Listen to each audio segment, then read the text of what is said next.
How do we get out of that? Because if we can't get out of that, in which consciousness is defined as something that's consigned to the cranium, can't go anywhere else, you can just mark off intercessory prayer, remote healing intentions, and all of that, because it becomes impossible and even laughable.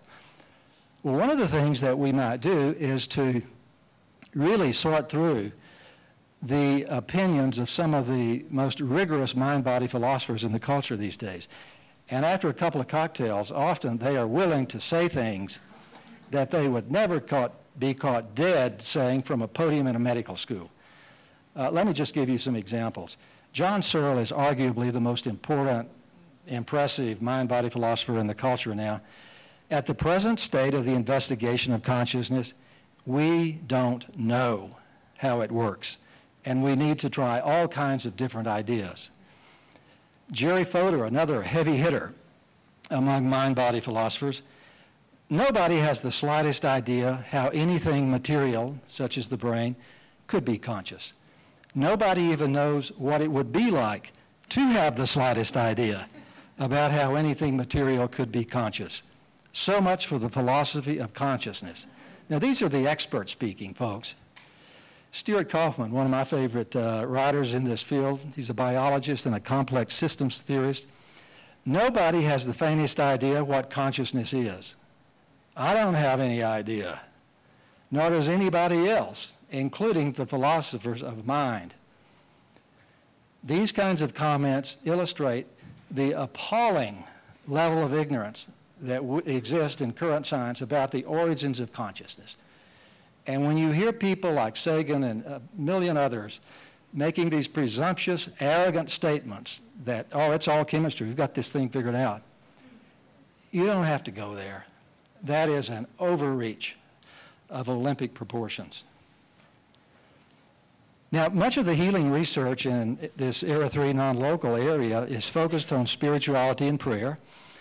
And so let me take a shot at defining what prayer might be. I've had the opportunity to talk to tens of thousands of people in the past few years about what we as Americans consider prayer to be. If you get your definition wrong, you can just, boy, make really a terrible mistake. Here's how that works.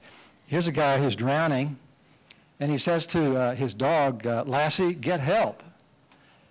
Well, Lassie gets help.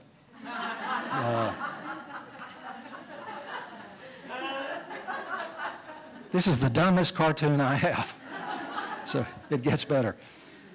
But this man drowns because he didn't define his terms, you see. So, I mean, if you're off just a little bit, it can make all kinds of radical differences. See, just one little slip there. The I fell over against the F and totally rearranged the meaning of the exam. People send me these things. I don't stay up late looking for them. Well, most Americans would say prayer is something like this. It's talking aloud or silently to a white, short-tempered male cosmic parent figure who, when you get right down to it, wants to be addressed in English. I find this insufficient for a number of reasons. I think we need to spread the canvas really broader when we define prayer, because if we don't, we're going to disenfranchise most of the world's population who doesn't go along with this sort of definition. So I just want to say that prayer is communication with the absolute, and invite anyone to define for themselves in terms of their own spiritual awareness or their religious tradition what communication is, and also what the absolute might happen to be. Currently, if you look at what we call in this business randomized, controlled, prospective clinical trials, double-blinded, we have about 24 major studies now in people looking at the impact of healing intentions in prayer to make a difference that can be demonstrated in precise clinical studies. This is a lot. This is much more than you would expect to turn out by chance, even if prayer didn't do anything. Half of the studies are positive. In this business, we talk about systematic and meta-analyses in which you combine all the studies together and look at the data as a whole. There have been 8 of those done. Almost all of them have come to positive conclusions, which says that something definite is going on and you can't give it away to chance. This is the study that started this field. It was done by Dr. Randolph Bird. You'll hear about the famous Bird study. He did this in the coronary care unit at San Francisco General Hospital in 1988. The study was published. And half people coming in with heart attacks were assigned people to pray for them, but not the other half. And when the data was crunched, it appeared that the people who were assigned intentional prayer from prayer groups around the United States had a superior clinical course to the people who were not assigned prayer. This so stunned my profession that it took us collectively about 10 years to get over this. I number myself among the people who were stunned. At that time, I had patients in the coronary care unit all the time, and I wouldn't have prayed for my patients on a bet back in those days, because I was one of these era 1 people who thought that the real action was with drugs and surgical procedures. But after going through all of the studies in the world's literature that I could come up with, which came to about 130 studies, I developed the notion that this was one of the best kept secrets in modern medicine, and that there was a story to be told here, and that's why I decided to put my name on a book called Healing Words. Now let me fast forward here and give you a sort of a flavor of what the research has evolved into. It's gotten very sophisticated. This is one of the women who has done one of the best healing intention studies that's ever come down the pike. It was published about 3 years ago, and it was one of these fMRI things, you know, the functional magnetic imaging techniques that can do brain scans, and you can see certain areas of the brain light up on the scan when increased metabolic activity is going on in that specific region. Dr. Ochterberg was hired to go to Hawaii to do this study. She was hired by Dr. Earl Bakken, who, for your information, invented the implantable cardiac pacemaker and founded Medtronic, which is the largest medical device manufacturer in the world today. Earl just had a personal burning interest in healing.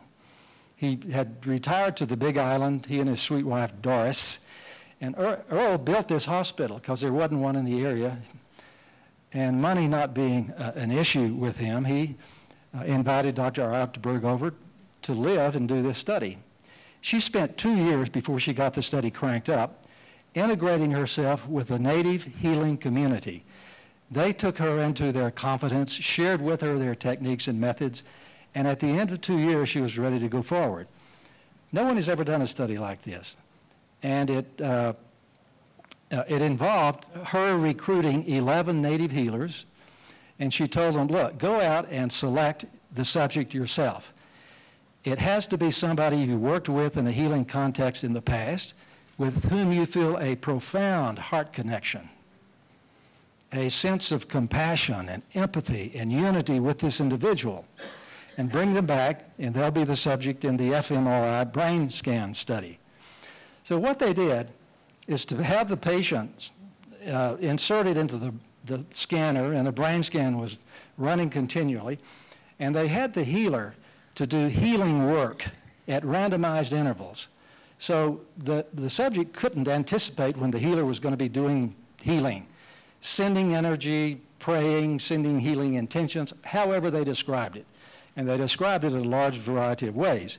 And so what happened was, in 10 of these 11 patients, when the healers were sending their stuff, whatever that is, during those send periods, the brain lit up under the scanner in specific areas only when the healer was sending healing, but not in the randomized periods where they weren't doing anything.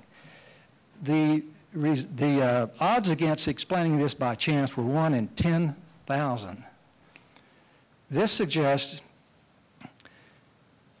that when we talk about some effect on the human body of healing intentions at a distance, this does not depend on positive thinking on the part of the subject. They didn't even know when the healing was going to happen. And it can operate at a distance when there's no chance of any sensory contact between the healer and the healee. And this can occur without the knowledge that it's going on the part of the subject.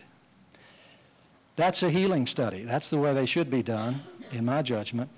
And I want to emphasize the role of compassion and empathy and a sense of unity and love between those two people. This study was repeated with subjects that the healers did not know, and it fell flat. It emphasizes the role of compassion and love in healing work, in my judgment. Another very important part of this healing research area is studies not in people but in non-humans, in which healers try to influence the growth rate of tumors in rats and mice and rabbits. They try to influence, for example, the germination rate of seeds at a distance, the growth rates of plants, and even the growth rate of bacteria in test tubes. All of these things have been shown in study after study with replicated attempts by different investigators to yield positive results. I think these non-human studies are tremendously important because they show that this is not positive thinking, this is not placebo effect, because as far as we know, bacteria do not think positively.